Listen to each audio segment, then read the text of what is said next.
आम्ही निघालो आहोत आमच्या कोकण ट्रिपला. ही आहे मी एकदम फुल एक्सायटेड. आणि तसंच आमची गाडी अडकली होती अँड देन वी स्टार्टेड आमची गाडी आणि आम्हाला समोर लाल परी दिसली आहे. लाल परीला कॅमेरामध्ये कॅप्चर करायचे माझा प्रयत्न. तसेच आम्ही पोचलो माणगाव स्टेशनला आणि तिथून आमची गाडी निघाली आहे. आणि त्याच आम्हाला भेटले आहेत भेलवाले काका आणि आम्ही भेल एन्जॉय करत करत पुढे. हा बघा हा व्ह्यू आहे. काका भेल बनवत आहेत आणि आम्ही पोचलो त्याच्या थोड्या वेळाने चिपळूणला. निसर्ग बघत बघत आणि मजेत. माहित नाही आयुष निसर्गात कोणाला शोधत होता आणि थोड्या वेळातच तो एनर्जेटिक झाला आणि माकडचाले करू लागला एवढ्या पब्लिकमध्ये. मला एम्बॅरस केलं होतं त्याने, पण ठीक आहे, चालून जातं, भाऊ आहे शेवटी.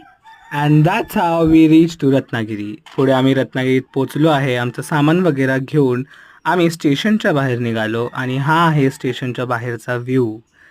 कोकण रेल्वेतून आम्हाला फारच मजा आली आणि आम्ही स्टेशनवर आम्हाला खूप भूक लागली होती म्हणून आम्ही आमची फेवरेट पदार्थ मिसळपुरी खायला रत्नागिरीत गेलो. त्यानंतर बस स्टेशनवर आम्ही उभे राहून राहून कंटाळलो कारण आमची बस नव्हती म्हणून आम्ही एक न्यू वे रिक्षाचा वेग खडतर प्रवास करत करत आम्ही फायनली पोचलो आमच्या घरी. हा आहे आमचा घराचा व्ह्यू.